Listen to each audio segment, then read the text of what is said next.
I am so tired of coming on this podcast every single week and telling you to stop playing T.Y. Hilton.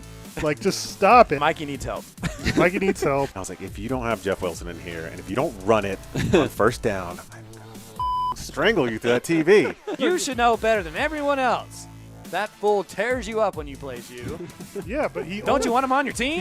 I have him at number 25. Thank you. Fine. Todd's the reasonable one on this show. I take issue with everything he said there. Well, I really do. DeAndre Swift. He's going to break them tackles, son. That's bold. That's bold. That's putting your nuts on the table right there. Hey, there's the first time for everything. Waxing poetic over here with Todd Diamond. Dude's old. So what? He's not as old as Brady, and you're jerking him off before the show starts. I have Sutton in my top 10. I have him at number 9. Yes. You know what? I'm just canceling the league. I can't do this with you guys. What is up, MHA owners? The MHA podcast is back and excited to talk about Week 6, perhaps a little bit about the season as a whole as well. Eric Lansing, Mikey Renault, and Todd Diamond back once again. What's up, fellas? How we doing on this Tuesday evening? Watching basketball instead of playoff baseball. That's what it sounds like you guys are doing. Hey, to my defense, I couldn't watch the Dodgers because I was at work. Okay, I'm sorry, but I wasn't going to watch the Astros and Red Sox. Gross. Just kidding. But I'm doing good otherwise. Thank you. Doesn't sound like it. Mikey, how are you? Todd's record says otherwise. Oh, snap. I don't want to do this podcast. He's going to go watch the basketball game instead. Yeah. There you go. Yeah, so pretty cool to have everyone back here. You know, we'll do the normal type of show. We'll talk about our top performances of the week, the worst performances. We'll talk about, like, how players are doing all season long, some of the busts, some of the MVPs so far. Of course, we'll talk about the matchups and, of course, what's coming up next. This next week. Let's go through some news and notes real quick. Obviously, we haven't done a show since I think week 1, but just some of the news and it stuff that took place this week. And to me, the most amazing thing about the news is that whatever goes on in the world, it exactly fits the number of pages that they're using in the paper that day. Interesting contract. Bills tight end Dawson Knox broke his hand in last night's game against the Titans. Sounds like the injury could last about a month or so, and that's tough because Knox was having a surprise season. Currently third amongst the tight ends in scoring behind Travis Kelce and Mark Andrews. And so who has him? Eaton W's has him. And so for him to find Diamond in the rough, he's number 1 in terms of record this year. So we'll have to go out and try to find a new tight end. Baker Mayfield dealing with a shoulder injury. A lot of speculation about whether this Browns starting quarterback will go on Thursday night. And for Mikey and Renault, who loves starting Odell Beckham on a weekly basis, I'm sure he'll keep that in his thoughts. I'm sure we'll talk about Mikey's team as we go along. Speaking of the Browns, Kareem Hunt, who's off to a tremendous start here in 2021, looks to might miss a month or so, maybe a few weeks after that, dealing with a serious calf strain. A lot of us saw he was carted off.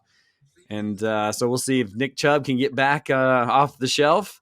Man, oh man, Nick Chubb could get a lot of run here with Kareem Hunt. Not going to be playing here for the next 6 weeks or so. T.Y. Hilton. How about we bring him up on the show? I'm not sure why, but I was about to say why. His name there. Right. He just returned from an injury this week and then was re-injured. Left with a quad injury, so maybe we don't need to mention him at all. Latavius Murray, who has scored a few touchdowns for the Ravens this year, may miss the next 2 to 3 weeks, dealing with a high ankle sprain, thus continuing the black cloud of bad luck with that Ravens and running back core.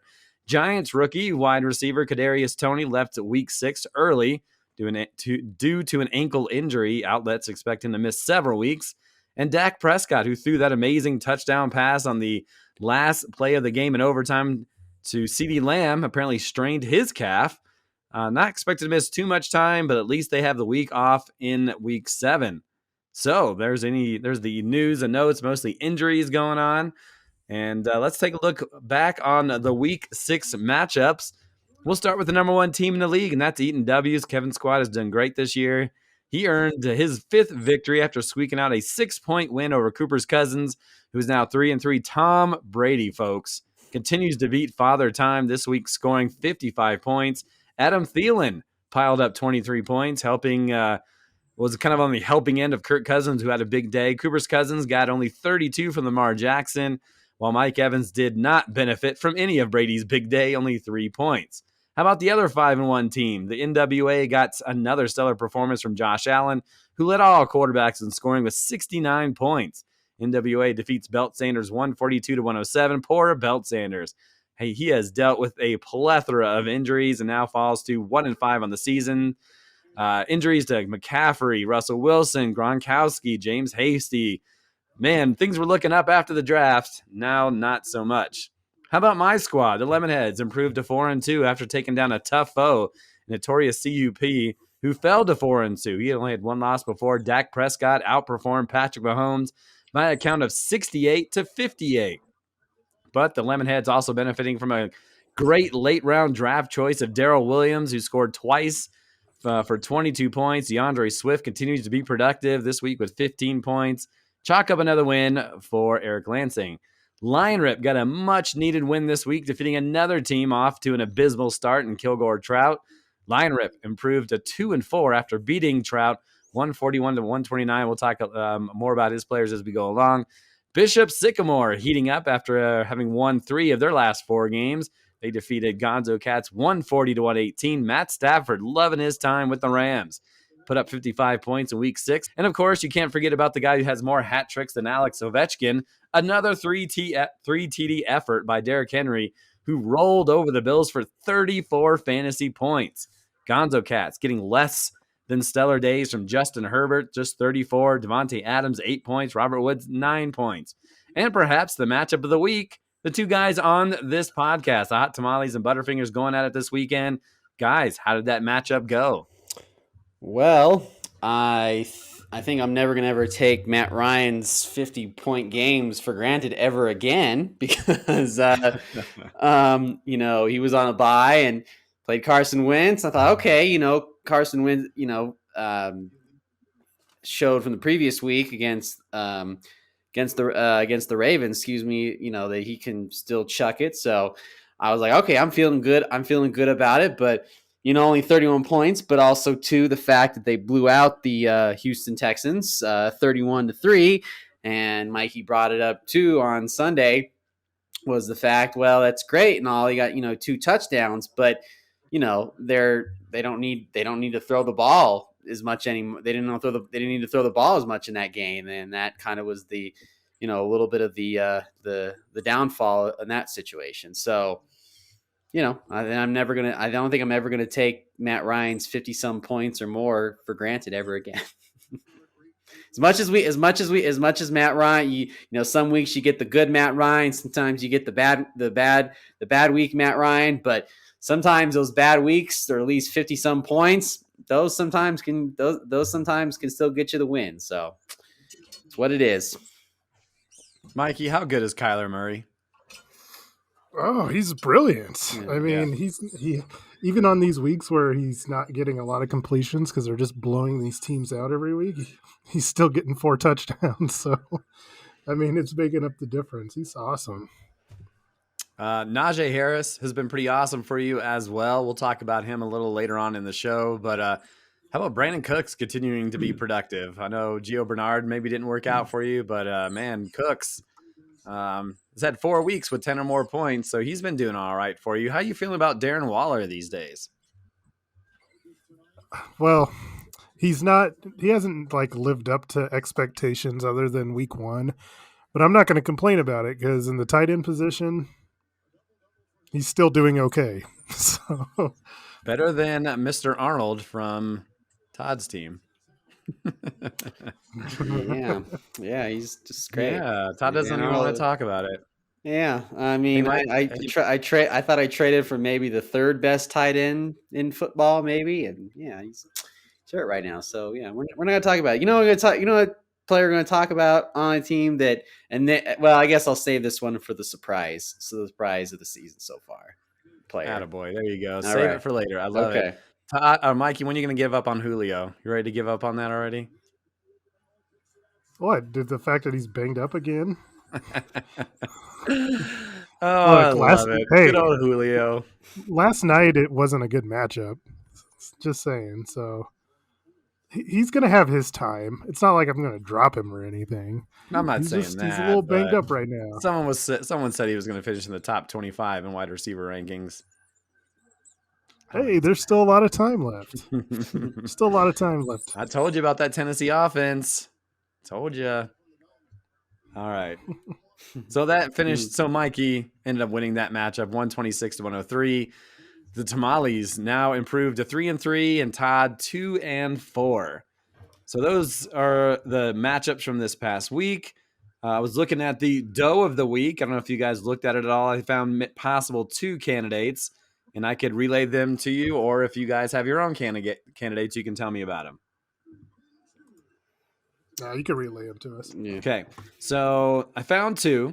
So Dylan lost by only 6 points. He could have started Emmanuel Sanders instead of Mike Evans, and even if he did start him, it would be a tie.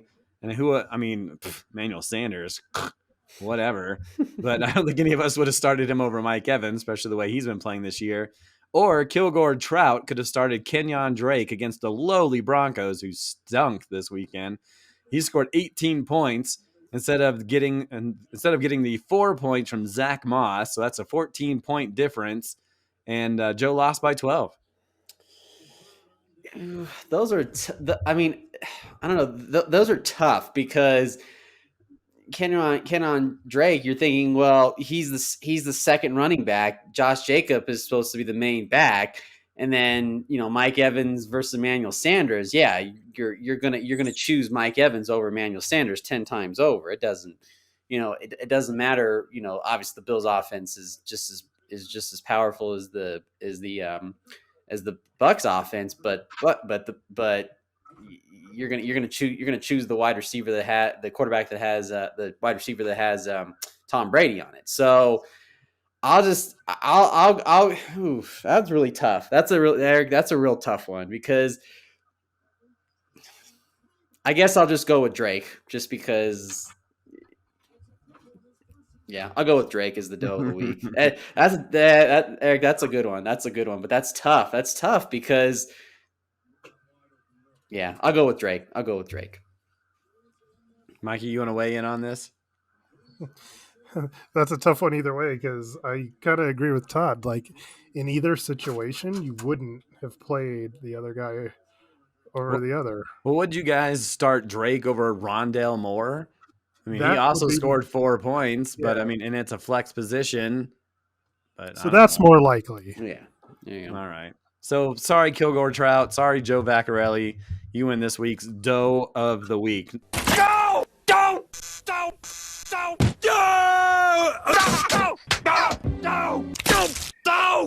But that just chalks it up to the owners who, for the most part, played the right matchups. All right. So let's get into some of the top performances from this past weekend. Mikey, you want to give me one? We'll start off with you.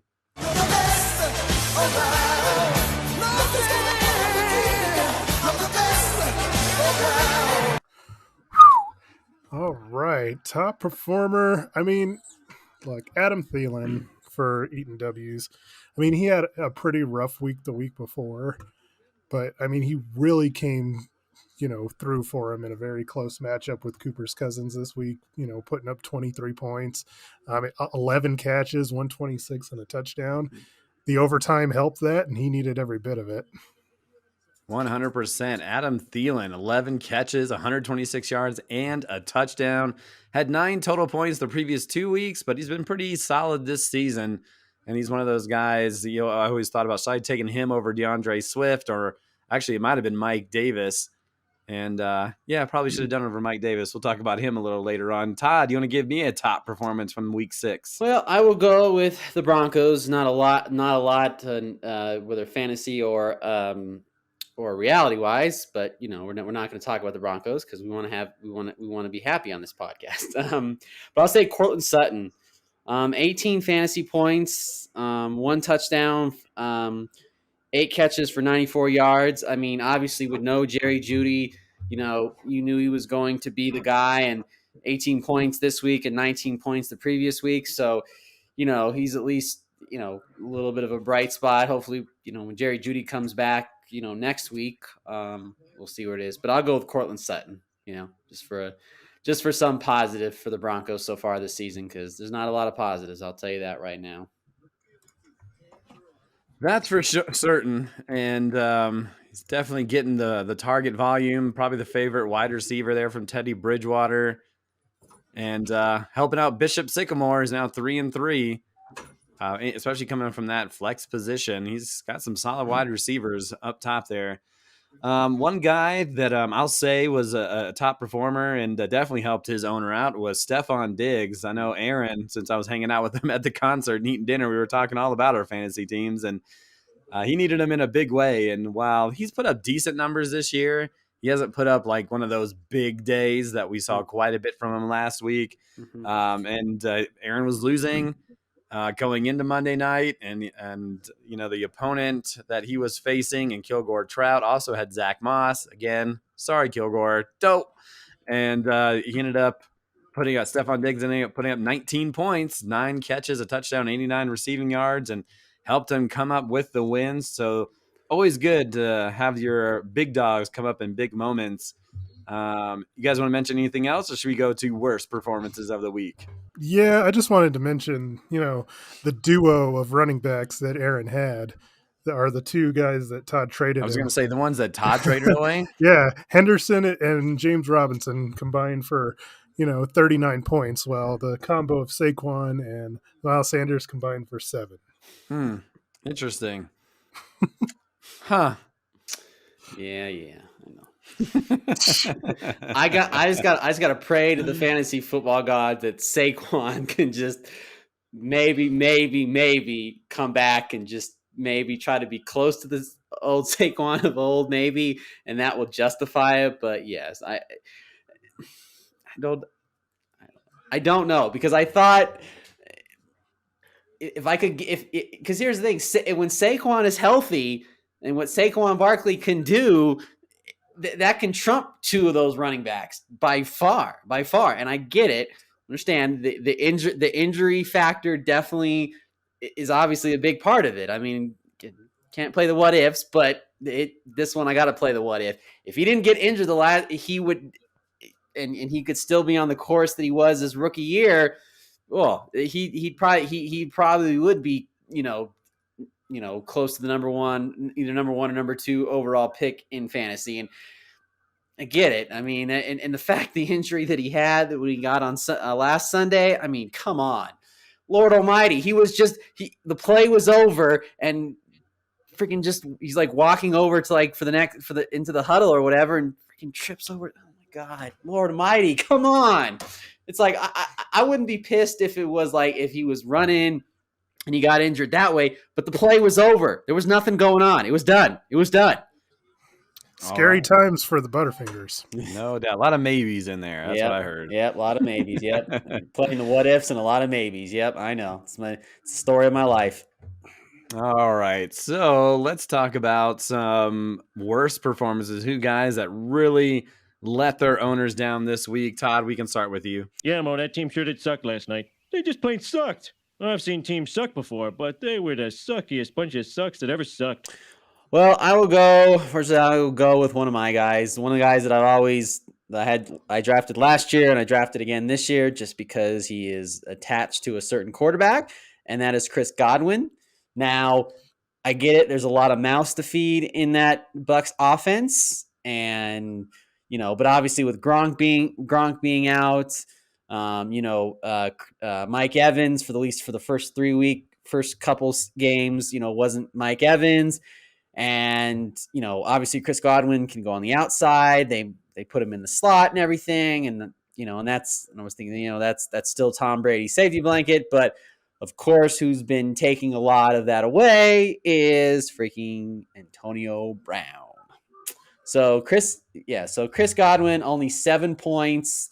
Tom Brady's been throwing touchdowns like crazy. He's throwing touchdowns like he does it like it's like breathing for him. And you would think, I don't know, maybe 1 or 2 of those touchdowns would go to Godwin. Just saying. So yeah, I will go with Chris Godwin. He's only had 2 touchdowns in the first 2 weeks of the season. So far, no touchdowns after that. So I'll go with Chris Godwin. So that's just more about me bitching about my team, but I had to do it.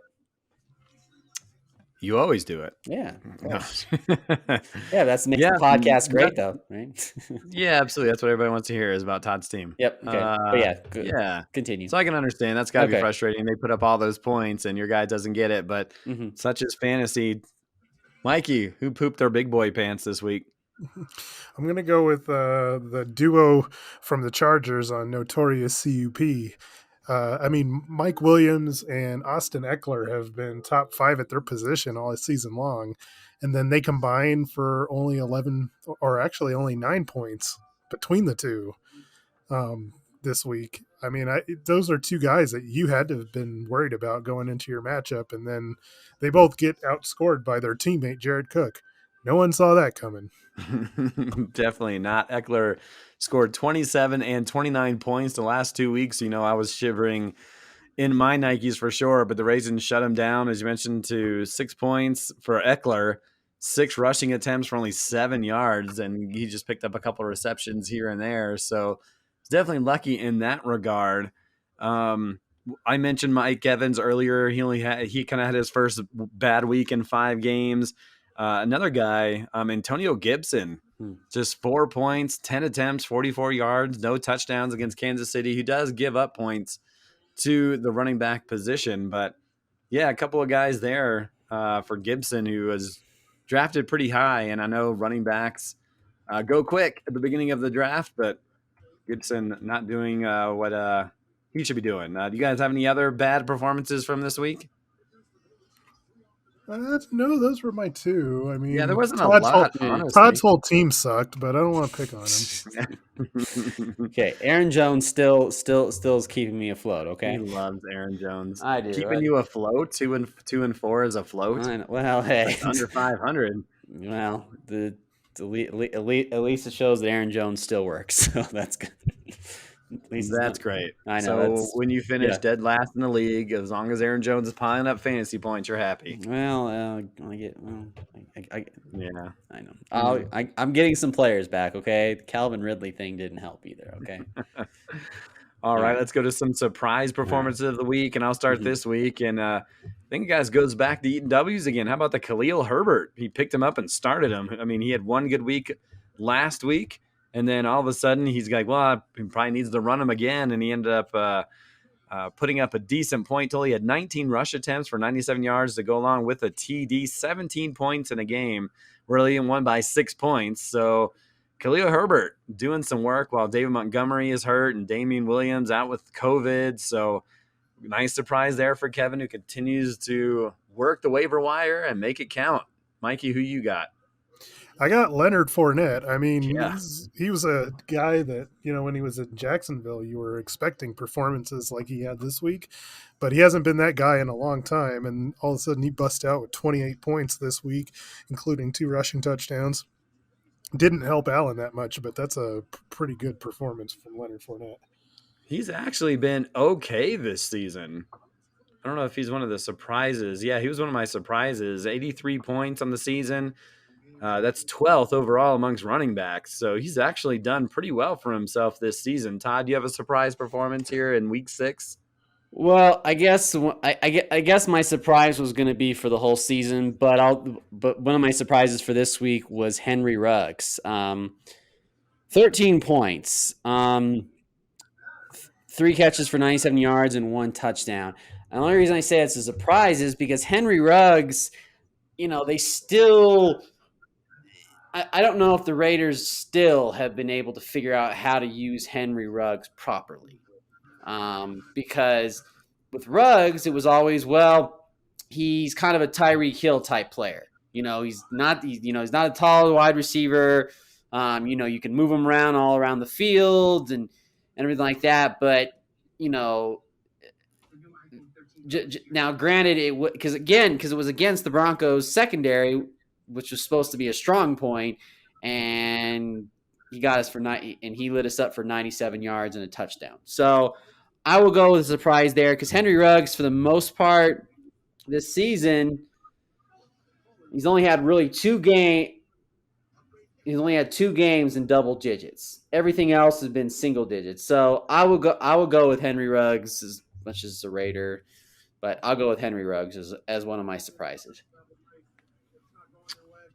Sure, definitely helping out NWA. You put him in his flex spot this week and picking up those 13 points and beating the lowly belt Sanders. And 5-1. G still doing it here, trying to go for back-to-back titles. All right, let's talk about some MVP performances. Who are some guys that have just lit it up this season, Miguel? Well, I mean, Derrick Henry. Woo, Nilly, boy, that dude is crazy to watch. He is so much fun to watch. Yeah, I mean, you worry about the number of touches that he's getting every single week, but I mean, the dude's an Iron Man. They keep pounding the rock, and he's just been incredible all season long so far. I don't know. I mean, I don't know if you guys watched the game or saw the highlight later, but that first touchdown he scored was incredible. Like, I mean, he had good wide receiver blocking up the field, but man, the way he just exploded past the safeties, like the safeties are supposed to be quicker than he is. Because, I mean, he's a big, tall man. Yeah. And safeties are small and fast, but that dude just accelerated through the secondary, and he's something else. Another 3 touchdown performance. He leads all running backs in points. He's got 10 touchdowns to go along with 16 receptions. So he's been pretty vital so long. Todd, do you have an MVP so far here through this season? Well, I was just going to add something on the Derrick Henry. Derrick Henry runs like an old school running back. Because he's not like the running backs now where you have to be able to catch the football and all that stuff. He runs like the running backs, in the 90s and the 80s. Like, he's just that powerful, just like, I'm just going to run over you kind of thing. If that, I mean, I don't know. I mean, I'm sure there's some similarities there, but just saying he runs like an old school running back, which is kind of cool. More nostalgic part of it. But yeah, he runs tall like Earl Campbell. That's yeah. I was thinking Earl Campbell or Ricky Williams. Sure, yeah. Okay. My MVP probably, we've talked about this before and we'll keep talking about it, but Tom Brady, Jesus, just like it's just like he goes out there and throws 5 touchdowns like it's nothing. I mean, he just keeps on going. It's ridiculous. I mean, he's always say he's gonna play till he's 60 at this point. My God, it's just he it's like he didn't miss a beat after last season. So Tom Brady MVP for quarterbacks at least. It's amazing. It's amazing. Yeah, he leads the quarterbacks in points and leads them in total yards and a couple back of in terms of touch. He's got 17 and Mahomes has got 18 and just keeps on doing it. They bring back pretty much the same team they had last year, except for a couple of little additions here and there. But he's had 63 or more points 4 times, and he has 2 70-plus point games. That's just absurd in the early stages. Mike, you mentioned a running back. Todd mentioned a quarterback. I'll mention a wide receiver. And you know who I'm going to say, Todd? Cooper Kupp. Yeah, Cooper Holy Kupp. cow! What a season! Yeah. Leads the league in wide, or at least leads our league in fantasy points for wide receivers. 118 points. He's got 46 receptions, 653 yards, and 7 touchdowns. A little bit more than Robert Woods. Yeah, not even close. Not even close. Yeah, I don't know, and I don't know if that was a board bet that we had. Who was going probably was, but who was going to have more? No, Eric, you said that was just something. I don't think it was a board bet because that's what I was thinking about the other day. It was like I think it was just casual conversation more than anything. Okay, but he's had double digits in all but one game. That one game was 8, so still respectable. But he's had a 29-point game, a 25-point game, and 27-point game. Loves having Matt Stafford as his quarterback. All right, Mikey, give me someone who has just been just awful, bust all over the place, someone that has just not lived up to the hype or where he was drafted. Oh man, I had like this list is long. Yeah, I mean, and there's a lot of them are wide receivers. Yes, agreed. If I'm gonna have to pick the shit of the litter, it's gonna be Allen Robinson. Yes, sir. That's my number 1. There you go. That's a good. I mean, you're talking about a guy that probably was in everybody's top 15, Mm-hmm. and he has just been the drizzling shits Mm-hmm. all season long. It's part of it's the Bears offense. They're trying to work in a new quarterback. They had Andy Dalton before, but he used to be the guy that no matter what, he was the receiver they were going to, and now everything's changed. They're more run centric. Darnell Mooney's getting more involved now, and yeah, I don't know what's going on with him. Yeah, he was always a guy that I was never high on because he wasn't in a great offense, but yet he continued to put up amazing numbers. And of course, this year I'm high on him. I have him in my other league, and he has yet to reach double figures this year. And I haven't watched a lot of Bear games, but it just doesn't seem like they're trying to go down the field that often. You mentioned a lot of rushing attempts, and man, oh man, just not good for him this year. And you would think too, maybe maybe having Justin Fields in there, more mobile quarterback, he can roll out to his left or right or whatever, and maybe get it down the field a little bit. But even then, but again, rookie quarterbacks, have their walls too that they have to. But yeah, I agree with both of you. Allen Robinson, he said you think like even if a wide receiver can put up, good numbers with crappy quarterbacks, then what happens when you put a good one in there, and especially an athletic quarterback as Justin Fields is still not doing it. But yeah, I agree with that one. All right, Todd, do you have another worst performance outside of Allen Robinson? I will go with Dalvin Cook. Now, to his credit, Dalvin Cook's been hurt as well, but Dalvin Cook was picked third or fourth, I think. Yeah, third or fourth, and he hasn't really He seven, was picked second second. behind Okay, McCaffrey. okay. He hasn't really lived up to the, I don't know, the billing that you would think from it. I mean, 18, 15, then 0, then 5, then 0, then 22. So really not as consistent as you'd want it to be, even with his injury. But yeah, Dalvin Cook, not what you expect from, from your number two, running back, number two overall running back. So Is he being harsh on Cook, Mikey, or do you agree with him? No, I think he's being very harsh on him. I mean, I think the injuries played a part. I mean, Dalvin Cook, I don't have any worries about going forward the rest of the season. I mean, he had a really good week this week. So, yeah, I mean, I think it's all injury related. And I think now that he's back and healthy, I don't think you're going to see any different. I mean, he's coming off a 22-point week. So, yeah. Well, I'll stick with the running back situation. I mentioned this before, but how about Mike Davis, everyone? Talk about someone that was super hyped coming in. Now, he hasn't been terrible. He's had an 8-point game, 11, 10, 9, and 11. But considering what he did last year for Carolina, stepping in for Christian McCaffrey, and he put up some 15, 20-point weeks. I remember he had one against me because I had to face Aaron, and obviously the guy who drafted McCaffrey last year wasn't something easy to swallow, but a guy that was picked in the 5th round, I thought he would put up better numbers. He's getting all the carries for the most part, but then Cordero Patterson, who you could talk about in the surprises of the year, has stepped up and been more of a game changer now. Cordero Patterson takes less carries and catches more balls, but he's in there and he's stealing some touchdowns. So definitely have not been happy with Mike Davis, but he's a starting running back, and I still need to play him, especially with bye weeks this week. You guys have anybody else? Oh, yeah. Go ahead, Mikey. Go ahead. Well, I was just going to say, if you want to go back to the well with these wide receivers, I've been disappointed with Keenan Allen. Yeah, he was number 2 on my list.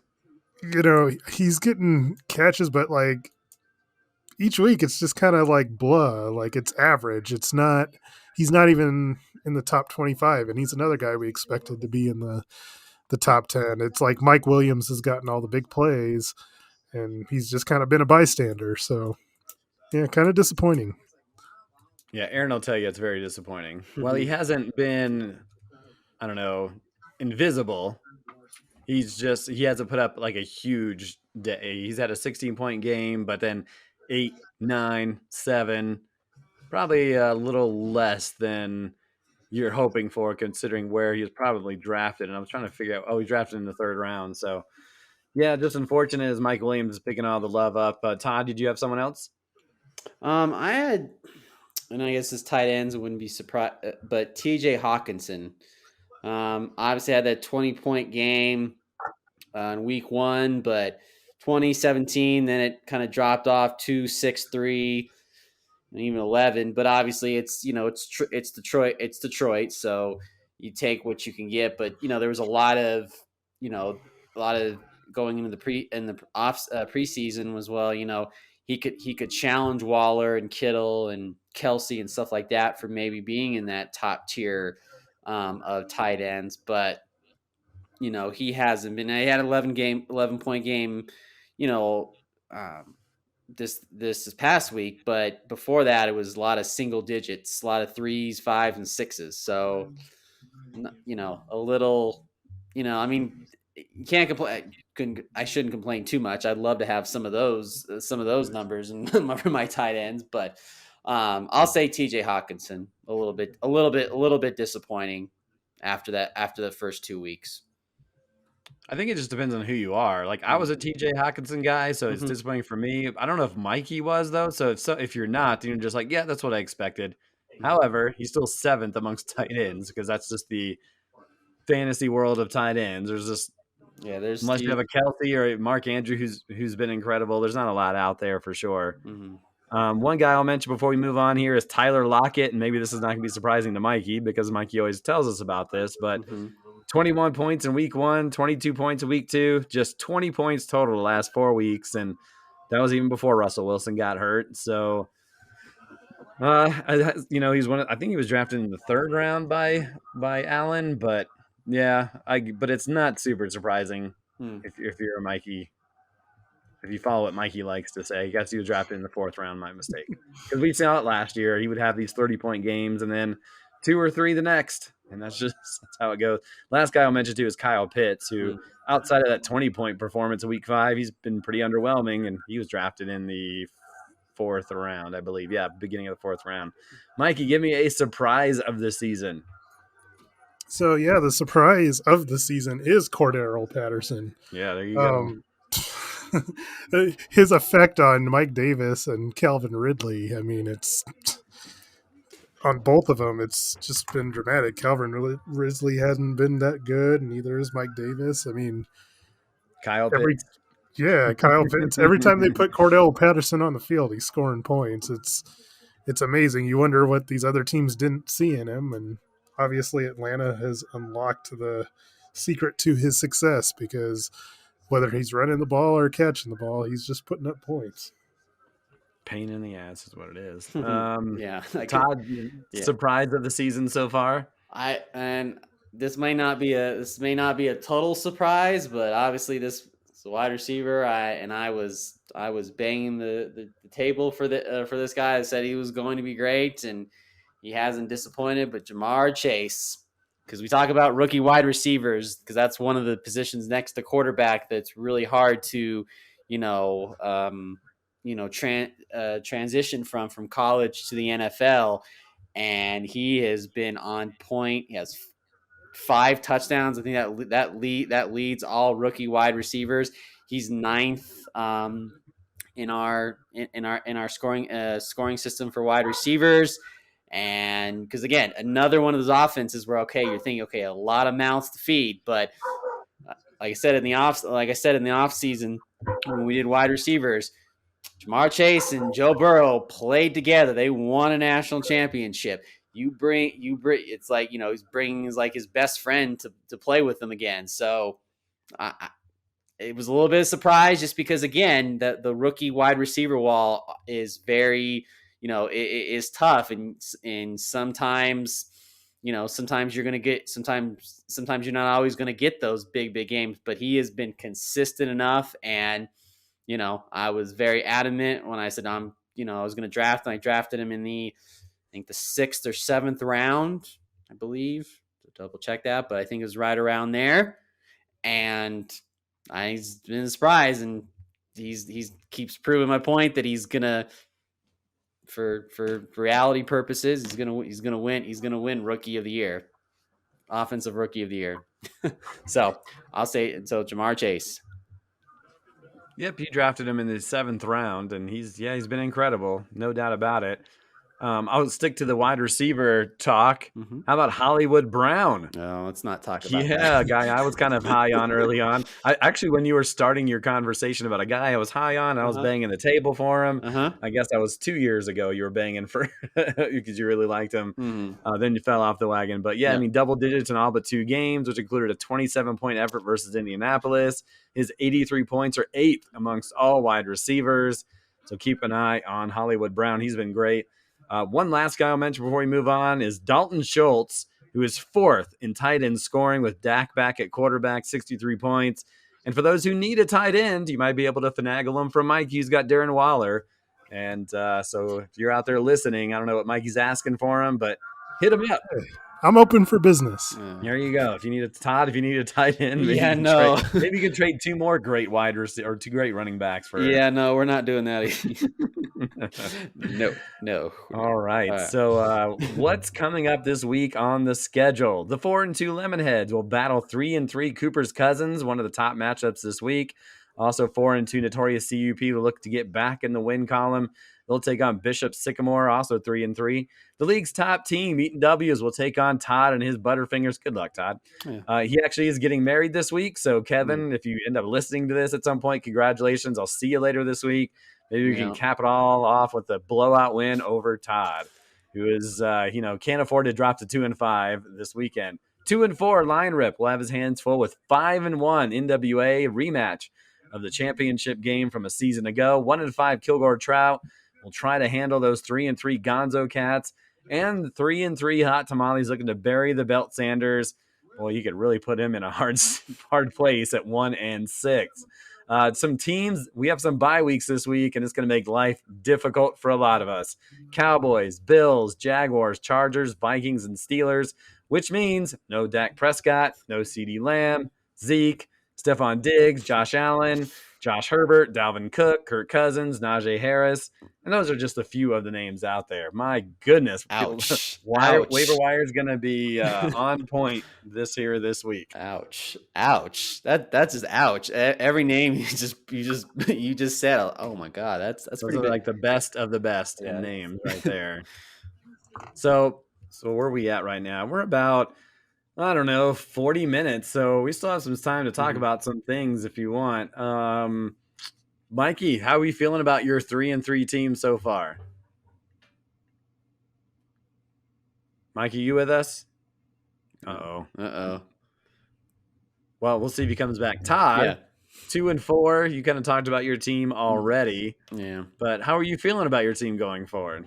Well, you mentioned Saquon could be coming back. Yes. Saquon is, it's kind of the key. It's kind of the key is, if I could get Saquon at least back to not to 100%, but close to it. And, maybe that can justify, the trade. Because yes, right now Aaron is winning that trade by a long shot.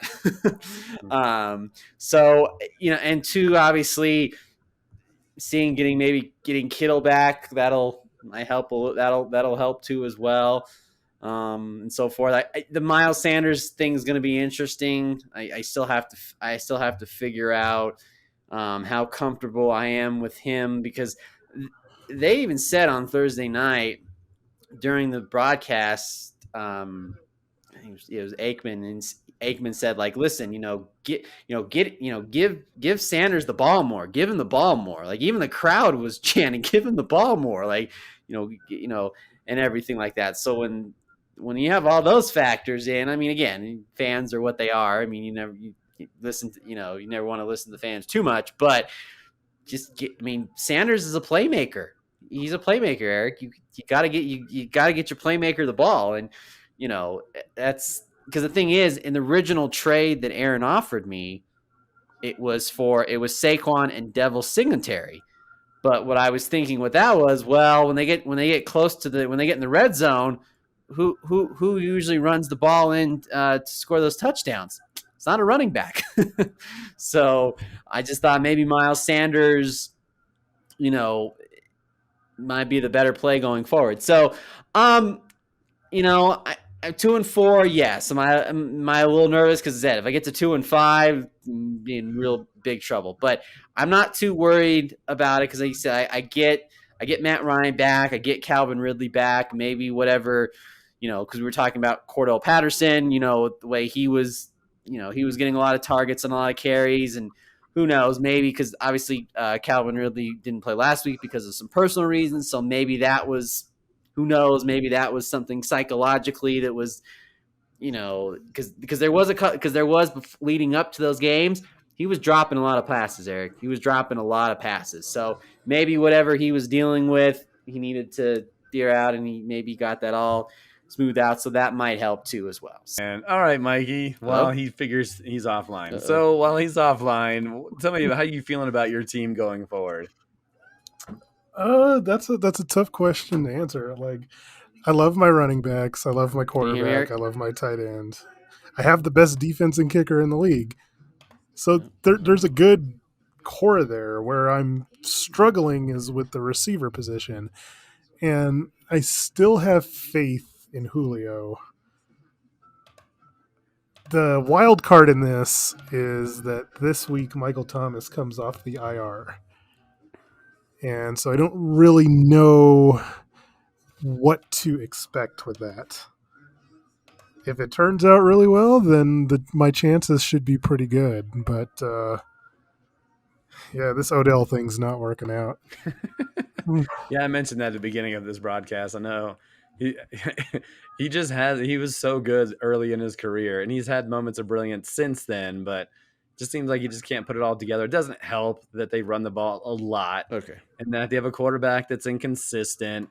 So who knows what kind of all those factors. They're paying him to be there as their number one, but they really don't utilize him as number one. But what I'll say about your team, you have so much upside in terms of Kyler Murray and Alvin Kamara, and Darren Waller could fix things in a hurry. And and Najee Harris has just been off the charts incredible so far. I never thought, he would come out and do things like that, especially with that middling Pittsburgh offense that just doesn't look good at times. But when you get pumped in all the carries and the catches, like he had 14 catches in a game in one of the games this year. So that's pretty incredible. So, I like your chances. You're right there too. Before we get out of here, I was just going to mention what I think. I'm nervous because I might have to start Daniel Jones this week with no Dak Prescott. Gross. But Tyreek Hill's been great for the most part. Travis Kelce's been great. DeAndre Swift has been pretty good as well.